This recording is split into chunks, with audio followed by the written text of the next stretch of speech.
సద్గురు, నా ప్రశ్న ఏంటంటే, ఈ దేశంలో మంచి పర్సంటేజ్‌తో ఉన్న స్టూడెంట్స్ మేము. కానీ మేము కూడా మాకు ఎలాంటి ఉద్యోగాలొస్తాయో, మంచి క్యాంపస్ ప్లేస్‌మెంట్ దొరుకుతుందో లేదో అని ఆలోచిస్తున్నాము. మేమే ఇలా ఉంటే, ఎలాంటి రిస్క్ తీసుకోవడానికి సిద్ధంగా లేకపోతే, మేము మా ఓన్ వెంచర్స్, ఓన్ స్టార్టప్స్ మొదలుపెట్టడానికి రెడీగా లేకపోతే, దేశానికి ఎక్కడి నుంచి ఉద్యోగాలొస్తాయి? ఇప్పుడు భారతదేశం డెవలప్ అవుతున్న దేశం అవునా? డెవలపింగ్ కంట్రీ అంటే అర్థం ఇంకా చేయవలసిన పని ఎంతో ఉందని, ఇంకా ఎన్నెన్నో పనులు చేయాల్సి ఉంది. ఈ దేశంలో నిరుద్యోగం గురించి ఎవ్వరూ మాట్లాడకూడదు నన్ను అడిగితే.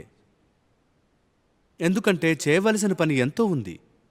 ఇప్పుడు ప్రాబ్లం ఏంటంటే, మీకు అలాంటి ఉద్యోగమే కావాలి. ఎలాంటిదంటే మీకు మ్యాక్సిమం పేమెంట్ వస్తూ చేయవలసిన పని చేయకుండా ఉండేలాంటిది. అవునా? లేకపోతే ఇది డెవలపింగ్ కంట్రీ. ఇక్కడ చేయవలసిన పనులు లక్షల కొద్దీ ఉన్నాయి. ఇదేం డెవలప్డ్ కంట్రీ కాదు, అన్నీ చేసేశారు ఇంక నేనేం చెయ్యాలి అనడానికి లేదు. ఇంకా చేయాల్సినవి చాలానే ఉన్నాయి.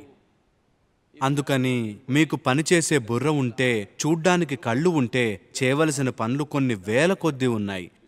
సో మీరు క్యాంపస్ ప్లేస్మెంట్ గురించి ఆలోచించకూడదని నేను అనుకుంటున్నాను. అసలు ప్లేస్మెంట్ అనే మాటే మీరేదో ధర్మశాలలో ఉన్నట్లుగా అనిపిస్తుంది.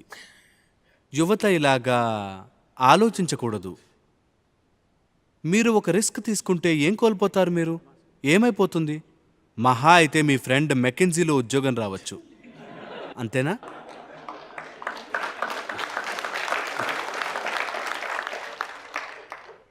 జీవితాన్ని ఇలా కాదు చూడాల్సింది. ఇలా చేస్తే తర్వాత మీరు బాధపడతారు. ఇది చేయకపోతే నేను రోడ్డు మీద పడి అడుక్కుంటాను అనేలాంటి పరిస్థితి ఉందా? లేదు, అలా మీకు జరగదు. మీకు ఇది ఖచ్చితంగా తెలుసు కదా. అలా ఏం జరగదు మీకు. మీరు ఎంటర్ప్రైజ్ మొదలెడితే ప్రపంచం మిమ్మల్ని ఆపేస్తుందా? లేదు. కాకపోతే అడ్డంకులు కలిగిస్తుంది మీ దారిలో. వాటిని మీరు అడ్డంకిగా అయినా చూడొచ్చు, లేదా ఒక పాజిబిలిటీగా అయినా చూడవచ్చు. ఎక్కడైతే ప్రాబ్లం ఉంటుందో అక్కడ పాజిబిలిటీ కూడా ఉంటుంది. అది కూడా దీనికి సొల్యూషన్ ఏమిటి అని చూసినప్పుడే. మీరు కేవలం ప్రాబ్లం మాత్రమే చూసి అంతకు మించి ఆలోచించకపోతే, ప్రాబ్లం అన్నది ఒక పెద్ద పాజిబిలిటీ, దాన్ని సాల్వ్ చేయగలిగితే ఇంకంతే. మన దేశంలో ఎన్నో ప్రాబ్లమ్స్ ఉన్నాయి. వీటిని ఎలా సాల్వ్ చేయాలో చూడండి. మీరు ఇలాంటి వాటిలో ఇన్వెస్ట్ చేయాలి.